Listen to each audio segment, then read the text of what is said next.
guys, I just got back from a huge library sale where I filled up this big bag for only $10.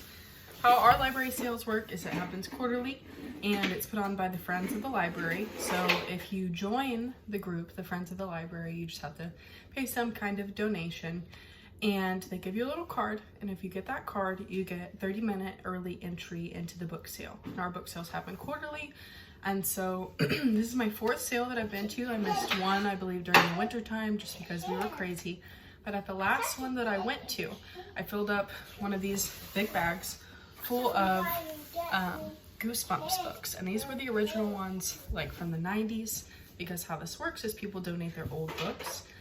Because, you know, all the proceeds go to the library and putting on all the different things that they do. So, yeah, this was almost an entire set of the old Goosebumps books, and I only paid $10 for the bag once I filled them up. Sorry, pardon my daughter back there, she's just having a good old time. That's what I love about my job, is I get to do it with my daughter. Anyways, when I first joined the group, I paid like a $10 donation, and then I bought the refillable bag for $20, but that did allow me to fill it up the day that I bought it. All in all, it was a $30 investment. And that was the first time I went, and now each time I only pay $10 to fill up the bag. Just leave it right here. So I only pay $10 to fill up this bag each time. So it may not look like the bag holds a lot. This is what the bag looks like right here. Anyways, I can show you what it looks like empty after I empty it out. But I was pretty impressed by my stacking skills. But anyways, so my strategy is that I bring an IKEA bag with me as well, because an IKEA bag is bigger. And as I go in, I just start filling up my IKEA bag with what I think that I'm gonna want. And, you know, it can be a little chaotic. So I forgot to mention, if you become a member at our library, they allow you to get into these sales 30 minutes early. So it's kind of like a special access pass. And so I got there right at 9:30 this morning. I was actually 3 minutes late. I had my toddler with me, but I was able to walk right in, and I had my IKEA bag with me, and I have this bag as well, because this is the only one that you're allowed to fill up for the special price. But like I said, I just start throwing things into my IKEA bag that I think that I'm gonna wanna buy. Things that I'm usually looking for are graphic novels, horror genre, sells really well. I did pick up some Walking Dead ones, spoilers today. Also, the main thing that I'm looking for when I go to these sales are manga. I might be saying that wrong, I'm really sorry if that's what y'all are into, but it's like the Japanese, it's like those Japanese, you know, young adult fiction books. And I'll show you, I got some of those today. I've done really well selling these in the past. I've picked up some before where I sold like a lot of 14 books for $200. So just depending on how rare or how desirable these are, they can be worth a ton of money. So I'll show you the ones that I got today and the comps. So yeah, I feel like that's pretty much it. Some people like to use these scanners, but I forgot to mention this at the beginning. I am an eBay seller. I also sell, you know, randomly here and there on other platforms, but also some people that sell on Amazon like to use these scanners, and you can hook them up by Bluetooth to your phone, and you can just scan the barcode, and it will tell you an approximate value of these items and how well they're selling. So if you're an Amazon FBA seller, maybe go watch somebody else's video, because I don't have a lot of knowledge firsthand on that. I've just watched other videos and talked to other sellers about that. So this is for selling on eBay. Let's go see what I have. Oop, pause. So how do you know if these books are desirable, right? So like any other thing that you're going to sell on eBay, you're probably gonna wanna look it up. After you do this for a few times, you get the idea of what is worth money and what is not. But when in doubt, just look it up. You know, it may seem chaotic. There's a bunch of people in a small room at our library sale. And the first time I went, I kind of was a little bit scared to start looking stuff up. So I like to, like I said, fill up my IKEA bag, and then I like to go to a corner of the room and I'll start going through making piles, and because I've got to take everything out of my IKEA bag and put it in here. So I start making piles, and things that I know that I'm going to keep, I'll stack up in that bag. And then things that I'm unsure about, I'll just look up on my phone real quick on eBay, because you don't want to buy something that's not worth anything unless you want it for personal use, which is also good about these sales. You can just start tucking in things you like for yourself too. But I run a business, so I gotta make sure things are worth money. So that's how I do it.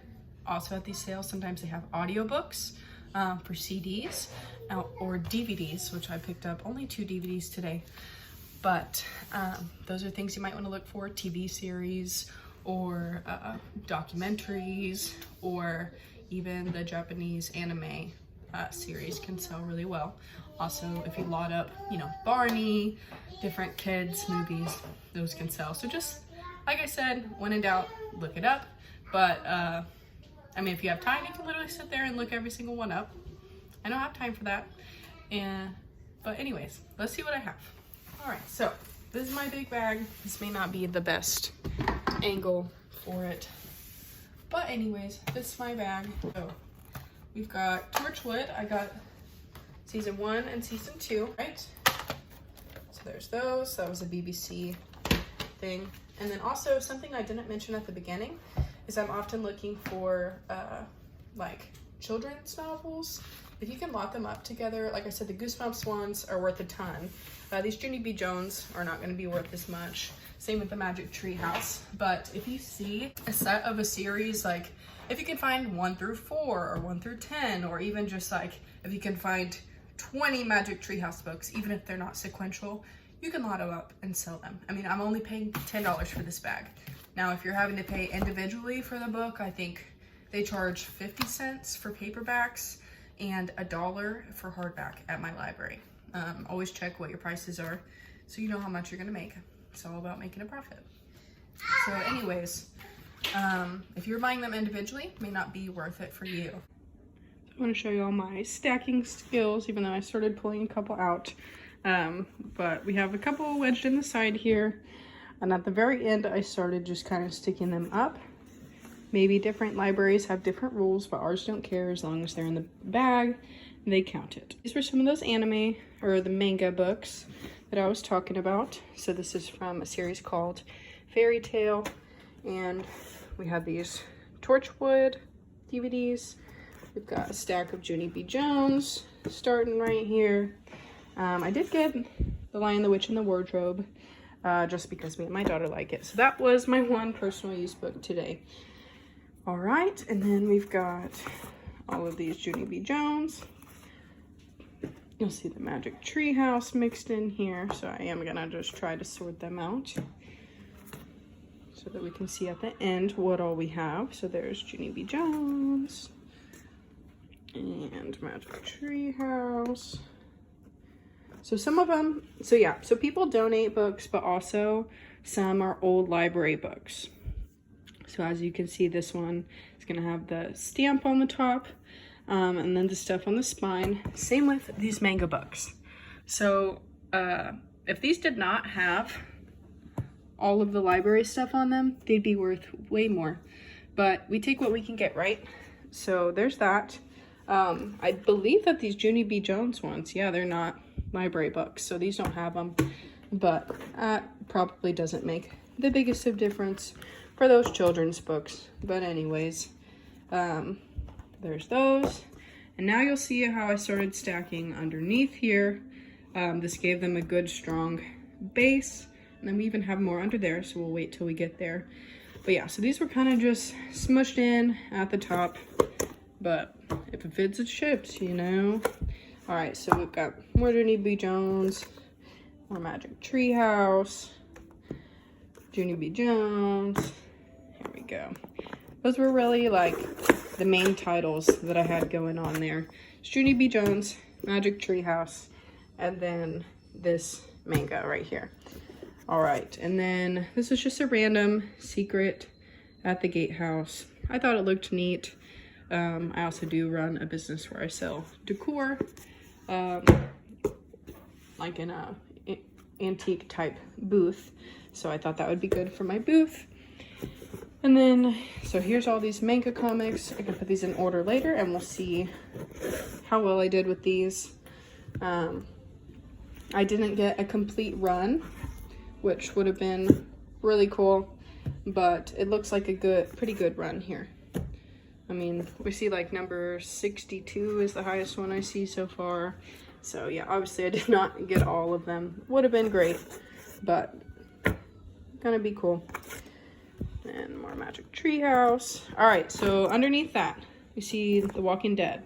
So I had these stacked up from like here down. Maybe there's a better strategy to be taught there. Maybe I could have fit some more books. But anyways, I'll show you those. Those are the graphic novels. There's a Sherlock Holmes, just a neat book that I grabbed. A lot of people also like to get non-fiction books, and some people do really well with those. I'm not super familiar with them, so I haven't really taken my shot at those. But yeah, maybe look up that strategy, watch some more videos before you hit your first sale. So we've got all these Walking Dead books right here. These are the graphic novels. I've never sold Walking Dead before. The ones that I sold last time were another horror series of graphic novels, but I sold them pretty quickly the last time that I bought them. So I figured The Walking Dead was probably a good title. And like I said, if you see a whole bunch of the same ones, it's a lot easier to lot those up than to start selling books individually. So I got all of these here were The Walking Dead, and then I got a few Magic Treehouse books, which I pick those up almost every time I see them at garage sales. So got a stack of these in my garage. I just need to lot them all up together. Then these are all Judy Lee Jones books. Pretty good stack right there. That's probably enough to lot up on eBay right there as it is. And these are the manga comics, manga books. And we've got 2, 4, 6, 8, 10, 12, 14, 16, 18, 20, 21 of those, and not quite in sequential order, but it's a pretty good lot right there. And then the Torchwood ones. So this isn't my best haul that I've ever had, but for $10 for that bag, I fit all of those books in here. These would have been 50 cents a piece for paperbacks, and $1 for hardbacks, and $1 for media. So I believe I did pretty good. Y'all let me know what you think in the comments. I might also throw up some comps right here, just so that you can see for yourself how well I did with the research that I found. And I just want to encourage you guys, if you haven't been to a library sale, to go ahead and research it, maybe Google it, look it up on Facebook. That's how I first heard about the one that we had in our town. And when I first heard about it, I looked up a bunch of YouTube videos. So shout out to, I'm sorry, I don't remember the people whom I saw. First one I watched was the FBA seller. But anyways, they helped me out a lot. So I hope that this video was educational. Sorry I didn't have any footage from inside the library, but I did have my toddler with me, so my hands were kind of full. But also an encouragement, if you are a mom who does this with your toddlers and you don't have help, bring your kids. They do have kids books there for them to look at. My daughter is younger, so I was just holding her in my arms the whole time. But yeah, so that being said, whether you're a seasoned reseller or you're just starting out, don't forget about library sales. You know, everybody knows garage sales and they know thrift stores, but maybe you didn't know about a library sale. So there you go. That's a fun fact for the day. And as G.I. Joe says, knowing is half the battle. Also, make sure to like and subscribe to the channel. And if you're not following me on Instagram, go ahead and give me a follow. I would appreciate it at Tulip Girl Thrifts. Also just started a TikTok and I'm on Facebook now as well. So thank you guys so much. I'll put all the links down below. All right, well, thank you guys so much for watching and I hope you have a blessed day.